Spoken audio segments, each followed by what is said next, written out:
Hello everyone, and welcome back to our channel. Today we're diving into one of the oldest debates in political history. Do politicians really need a formal education to lead effectively, or is real-world experience more valuable? It's a hot topic, especially here in South Africa, where questions around leadership, capability, and qualifications are at the heart of every election.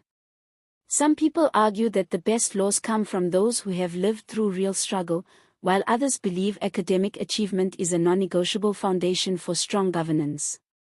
So, what's the real answer? On one side of the argument, there's a strong belief that political leaders should hold academic qualifications. These supporters point to education as a symbol of discipline, independent thinking, and the ability to grasp complex issues, all crucial traits for running a modern state. According to them, degrees provide not only technical knowledge but also enhance one's self-confidence and problem-solving ability. In an era where policies must address economic inequality, globalization, climate change, and digital transformation, the ability to interpret data, understand trends, and make informed decisions is key. There's also the public perception factor. Many voters tend to trust leaders with impressive educational backgrounds. The assumption is that they're better equipped to lead, negotiate, and implement effective policies. For example, Singapore's Prime Minister Loong, one of the world's most respected statesmen, was a maths scholar at Cambridge and later studied public administration at Harvard.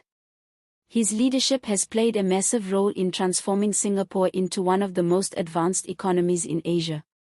Germany's Angela Merkel, another iconic leader, holds a PhD in physical chemistry and was deeply involved in scientific research before entering politics. Her calm, rational approach during major crises like the Eurozone debt collapse and the COVID-19 pandemic earned her international praise, and her academic training played no small part in shaping that leadership style. India's former Prime Minister Hsien is another powerful example. With a doctorate in economics from Oxford, Hsien is widely credited for liberalizing India's economy in the 1990s, lifting millions out of poverty. His academic background gave him the tools to rethink outdated policies and implement reforms that changed the face of India's financial system. Iceland's President Gudni Jóhannesson brings another perspective. As a historian with a PhD from Queen Mary University in London, he emphasizes the importance of cultural understanding and long-term thinking in political decision-making. His academic insight into Iceland's past shaped his presidency's focus on national unity and democratic values. Iran's former President Hsien holds multiple degrees in law and Islamic studies, including a master's and PhD from Glasgow Caledonian University in the UK. While his time in office was controversial, especially in relation to Iran's nuclear ambitions and civil liberties, his academic background did influence his legal and diplomatic strategy. These are all examples of leaders whose education gave them a global perspective and a more structured approach to governance. But does this mean you must have a degree to be an effective politician? Not necessarily. There's a compelling argument that practical experience is just as, if not more, important than academic achievement. We've seen leaders across the world, and even here in South Africa, who rose through grassroots activism, trade unions, and community leadership without ever setting foot in a university. And many of them have made a tangible difference. One clear example is former President Jacob Zuma. Though he never received formal schooling beyond a basic level, he climbed through the ranks of the ANC and became president through his role in the struggle against apartheid. His leadership was controversial and deeply criticized for corruption and mismanagement, but his rise shows how political intuition and street-level credibility can resonate with millions of voters. And he's not alone. In Latin America, figures like Evo Morales in Bolivia or Luiz Inácio Lula da Silva in Brazil also rose from working-class backgrounds with little formal education, yet still managed to bring sweeping changes to their countries. Their legitimacy came not from academic accolades, but from a deep connection to the struggles of ordinary citizens. There's also a strong case to be made that academic degrees do not automatically translate into ethical leadership. We've had several highly educated leaders around the world implicated in corruption, authoritarianism, or human rights abuses. So clearly, education isn't a guarantee of moral integrity or good governance. Closer to home, South Africans often debate whether political leaders should be required to have degrees. With our youth unemployment crisis and a broken education system, some believe it's out of touch to demand academic credentials from leaders when so many citizens can't access the same opportunities. Others argue that, especially in Parliament, we need people who understand legislation, constitutional law, and economics. And here's where things get even more complicated: the question of who gets access to education in the first place.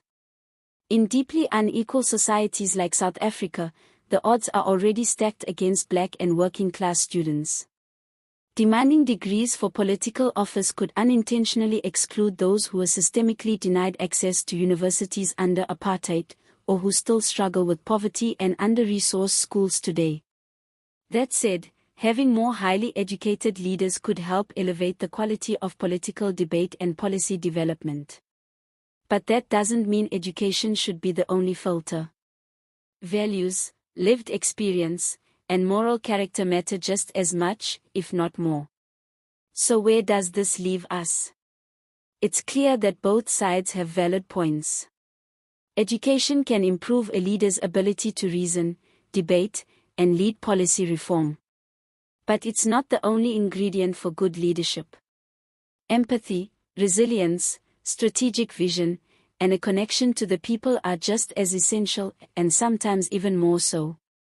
What's needed is balance.